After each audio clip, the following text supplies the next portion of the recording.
water doesn't lie. When you're tense, it lets you sink. When you relax, it holds you up. That is such a profound opening. It sounds like a deep life lesson, not just swimming advice. Exactly. I recently read a personal reflection essay titled Life Lessons from the Pool, and it perfectly connects swimming with ESI emotional and social intelligence. Welcome to Mr. Qian Relax English Podcast. I am Mr. Qian. And I am Lily. So for today's deep dive, we're going to explore this truly fascinating essay. The author actually decided to take the plunge, pun intended, I guess, and learn to swim at the age of 29. Wow, 29. That takes a lot of guts, honestly. It really does. Because, when we learn as kids, we don't realize how terrifying the water can be. You just jump in. Right, you have that fearless ignorance of a child. Exactly. But as an adult beginner, you are acutely aware of the danger. Your brain fully understands the risk. Oh yeah, you're just hyper aware of everything that could go wrong. Yeah, but the author realized something incredible in that vulnerability. The physical act of swimming isn't just an exercise routine. It is like a literal masterclass in mastering your own mind. And your emotional and social intelligence, right? Right, and even Zen philosophy. So today, we are going to unpack the core concepts from this insightful article. Which is such a great mission. It is. We want to show you how you can take these aquatic principles out of the water and apply them directly to your own dry land life and career. I love that framing. Yeah. Because water is just this entirely unforgiving environment. It really doesn't care about your job title or, your ego. It really doesn't. It forces you to confront your emotional regulation immediately. If your ESI is low in that moment, meaning you panic, you tense up, you fight reality, the water gives you instant feedback. You just sink. Exactly, you sink. Which is exactly where the author's journey begins. The very first hurdle they faced wasn't physical coordination or stamina. It was just pure primal panic. The biology of panic is actually fascinating, especially in the water. Oh, totally. When you're 29 and stepping into the deep end, the natural human reaction to feeling unsupported is to just thrash. Your brain is screaming that you're in danger. Right, so you want to fight gravity. Yes, you kick violently, you swing your arms, you try to physically push yourself up and out of the danger zone to find air. Because that's what instinct tells you to do. Exactly.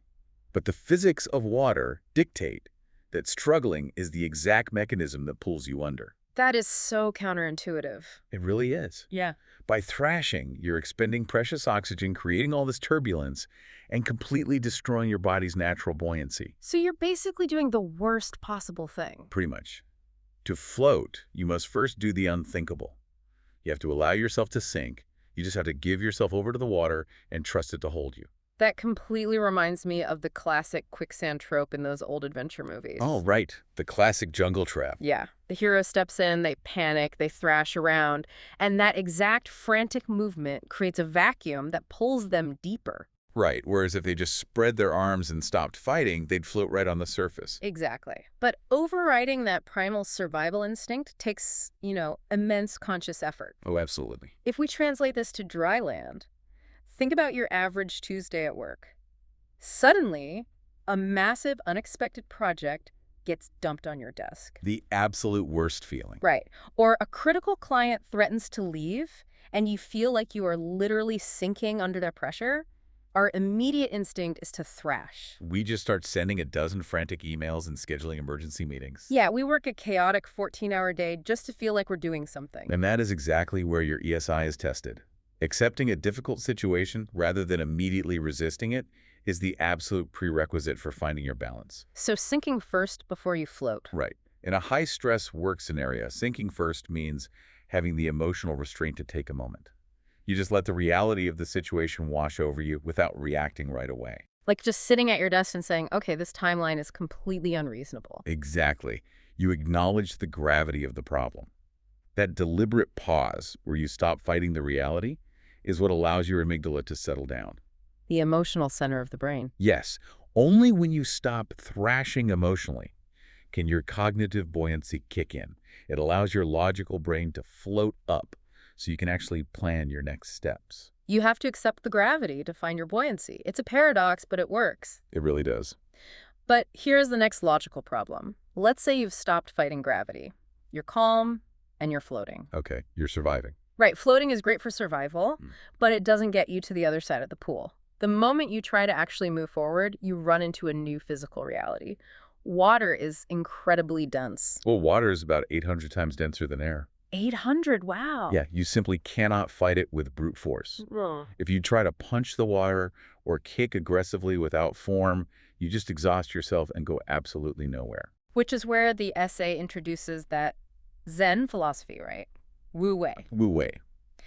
That roughly translates to non-action or effortless action, doesn't it? Though I always found that translation a bit misleading. It doesn't mean sitting around doing nothing. Correct. It definitely doesn't mean doing nothing. It means acting in alignment with the natural flow of things. So how does that look in the pool? In swimming, it means understanding the fluid dynamics of your environment.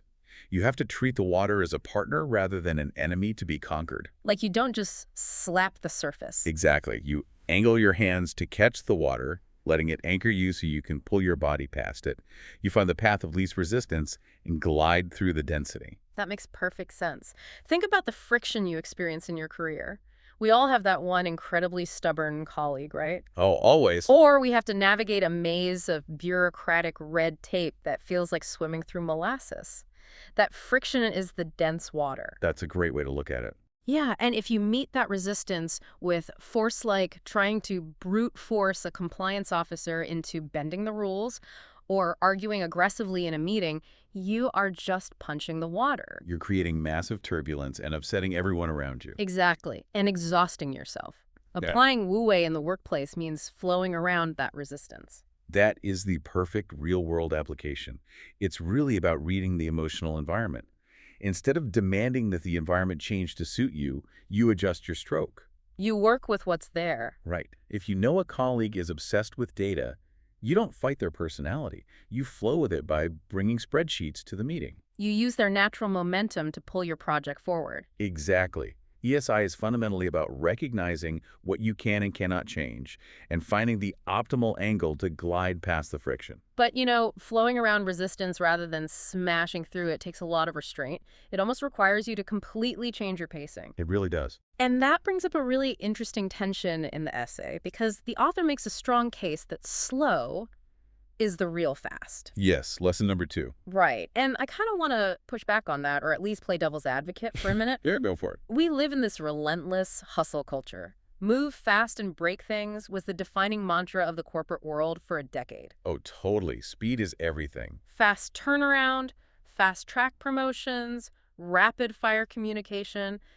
Being fast is the ultimate compliment. So how does slowing down actually make any practical sense? It makes sense the moment you distinguish between mere movement and actual progress. Okay, unpack that for me. Well, the author had this profound realization while watching other beginners in the pool. These adult learners were thrashing their limbs at maximum velocity, splashing everywhere. Just burning tons of energy? Yes, they looked incredibly busy, but they were barely moving forward. And halfway across the pool, they were completely gassed, hanging onto the lane lines for dear life. So the speed was just an illusion? Completely. Speed in swimming does not come from moving your arms faster.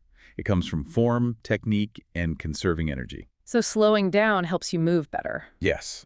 Slowing down your stroke allows you to extend your reach fully, grab the water cleanly, and just glide. By intentionally slowing down, the author actually moved faster and with a fraction of the effort. It's the difference between activity and accomplishment. Exactly. Man, that hits entirely too close to home when you think about how most of us operate daily. We rush through our morning commute, we multitask on Zoom calls. We frantically fire off emails just to clear the inbox. Right, we look incredibly busy, we are splashing a lot of water, but at 5 o'clock we're completely exhausted and we haven't actually moved the needle on any deep, meaningful work. Precisely. In terms of emotional intelligence, realizing that slow is fast is about reclaiming your intentionality. Being deliberate. Right. Taking the time to craft a thoughtful, nuanced response to a sensitive email might take 20 minutes instead of a rapid-fire 2-minute reply. It feels slower in the moment. But it saves time later. Exactly. That slower response prevents a misunderstanding that could take 3 weeks of chaotic damage control to fix. Rushing just depletes your energy without yielding sustainable progress. And pacing isn't just about looking graceful for a single lap. Saving your energy is really about surviving the entire race. Because eventually you're going to hit a wall. Yeah, because the author found out the hard way that sometimes even when you do everything right, you still fail. Yes. This is one of the most relatable and humbling anecdotes in the essay. It really is. The author put in all this grueling work, faced their fears, learned to float, pace themselves, and then came the final swimming test. And they failed it. They completely failed it. Putting yourself out there to learn a totally new physical skill as a 30-something adult, doing all that work, and then publicly failing the test, that is a massive blow to the ego. It's crushing. The test required swimming all the way to the deep end without grabbing the wall for support, and they just couldn't make it. Just ran out of gas. Yeah. The physical exhaustion caught up, a moment of panic set in, they ran out of breath, and they had to grab the edge of the pool. Man, I can imagine just wanting to quit right there. Oh, it would have been so incredibly easy to walk away. They could have justified it by saying, well, I gave it a shot. I'm an adult. Swimming just isn't my thing. But they didn't quit. No, they didn't. They processed the disappointment, swallowed their pride, and they just kept showing up to the pool. They tried again, and eventually they passed. It strips away the illusion that success is this straight, rapid line. Your career isn't defined by how fast you get promoted in your first 2 years or how quickly you launch a product. No, it's a marathon. Exactly. It's defined by your resilience. Yeah. What do you do when you inevitably fail the test and have to grab the wall? Do you quit, or do you show up the next day to swim another lap? Building true ESI means recognizing that persistence ultimately trumps raw speed every single time. But to keep showing up after a failure like that, to willingly get back into the water, you have to manage your own psychology. You cannot let your mind dwell on the time you sank. Which is a brilliant transition into the internal mental endurance required to keep going. Right, because there's a mechanical rule of swimming that serves as a perfect metaphor here. Yes. You cannot look back. The mechanics of this are just fascinating to me. The physical reality is undeniable. In the water, your body follows your head. Your spine acts as a single axis. Okay, so everything is connected. Right. So if you are swimming forward and you lift your head to look backward at the wall you just pushed off from, your hips instantly drop. And when your hips drop, what happens? The moment your hips drop, your legs sink, and you lose all of your forward momentum. To stay buoyant and keep moving efficiently, you are physically forced to keep your head down. You literally have to focus only on the immediate space right in front of you. Exactly. You just watch the bottom of the pool. It's like trying to drive a car down the highway at 60 miles an hour while only staring in the rearview mirror. You are guaranteed to crash. That's a perfect analogy. And yet we do this all the time in our professional lives. We dwell on past mistakes. We obsess over a terrible presentation we gave last month or a promotion we didn't get 2 years ago. We stare in the rearview mirror, analyzing what went wrong. And what happens? Our present momentum sinks. Our hips drop. Right. Yeah. From an emotional intelligence standpoint, dwelling on the unchangeable past literally drags down your current performance. You cannot control the lap you just swam. It's already behind you. Exactly. You can only control the stroke you are taking right now. Keeping your head down and focusing ahead is a profound mindfulness practice. It grounds you in the present action. Yes. It requires pulling your attention away from the anxiety of the future and the regrets of the past. You just ask yourself, what is the very next right move I need to make to keep moving forward? You're locked into the present moment. And, the most present moment action we take, the thing that tethers us to the now better than anything else, is breathing. Oh, absolutely. And breathing in the water is a uniquely forced, highly intentional act. Because on land, it's just automatic. Right. On land, it's a background process. We don't even think about it until we're out of breath. But in the pool, you have to be incredibly deliberate. You have to plan every breath. Yes. You have to consciously exhale all the stale air into the water, blowing out bubbles while your face is submerged. So you're emptying the tank. Exactly. You do this so that when you finally turn your head to the side, your lungs are completely empty and ready to inhale a fresh, deep gulp of oxygen. All in that split second before your face goes back under. Right. And the essay beautifully likens this physiological necessity to the core mindfulness concept of creating space between a stimulus and a response. Think about the mechanics of that for a second. Every single time you turn your head, you are making a conscious choice to expel the old, used-up air to make room for the new. It's so powerful. It is, and it's a tool you can use entirely outside of the pool. Let's say you just walked out of an incredibly toxic meeting.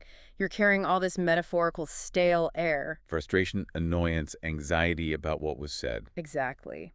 Before you walk into your next meeting or before you sit down to respond to a sensitive email, taking one deep, intentional exhale is like pressing a physiological reset button for your nervous system. It truly is a reset button, and there is hard science behind it. For vagus nerve, right? Yes. When you deliberately exhale deeply and slowly, you stimulate the vagus nerve. That nerve sends a direct signal to your parasympathetic nervous system. Which is the part of the body responsible for resting and digesting. Exactly. It tells it to calm down. It literally lowers your heart rate and clears out the neurochemical residue of the stress you just experienced. That is amazing. In the water, if you don't exhale the stale air, you choke on the next breath. In the office, if you don't exhale your accumulated stress, you choke emotionally. You end up snapping at a coworker who didn't deserve it, or Yeah. making a rash decision. Exactly. Treating every breath as an opportunity to reset ensures your emotional baseline remains stable. But to actually focus on your breath like that and to keep your head down and tune out the distractions, you really need a certain environment. You do. A public pool is usually loud and chaotic, but the essay points out something really interesting about what happens the moment your ears go under the surface. It forces a state of solitude. It does. The pool naturally enforces a kind of isolation that is increasingly rare in our hyper-connected modern world. It's sensory deprivation, basically. Yes. When your head is submerged, you experience a mild form of it.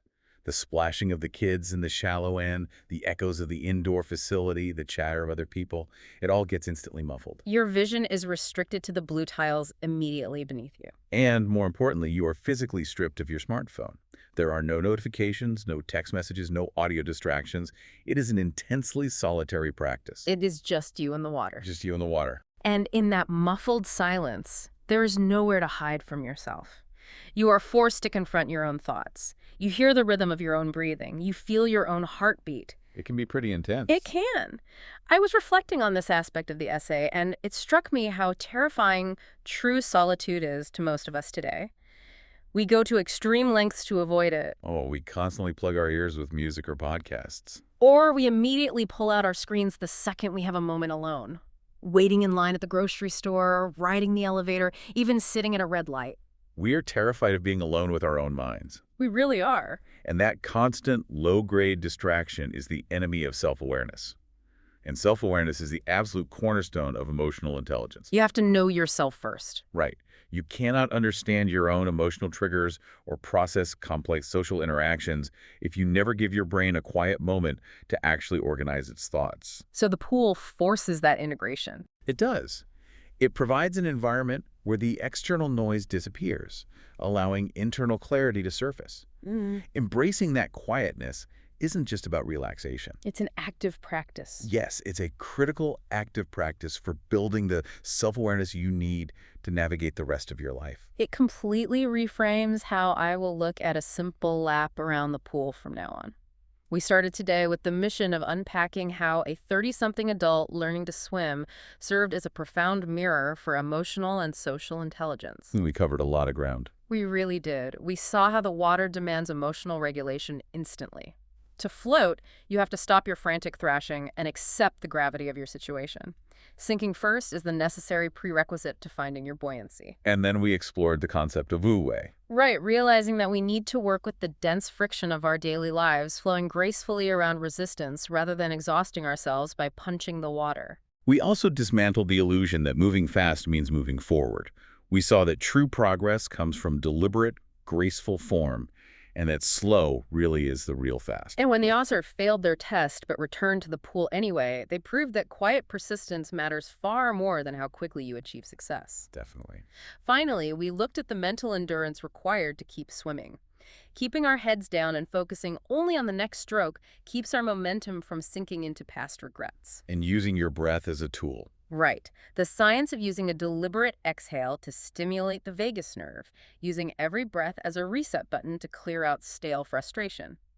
And we embraced the muffled, screen-free solitude of the water as a necessary sanctuary for building self-awareness. These are not just tips for becoming a better swimmer. No, they are survival tools you can use to stay afloat in the deep end of your career and your life. They absolutely are. And I want to leave you with a final thought to mull over as you go about your day. Please do. We have established that water doesn't lie. It instantly reflects your tension or your relaxation back to you.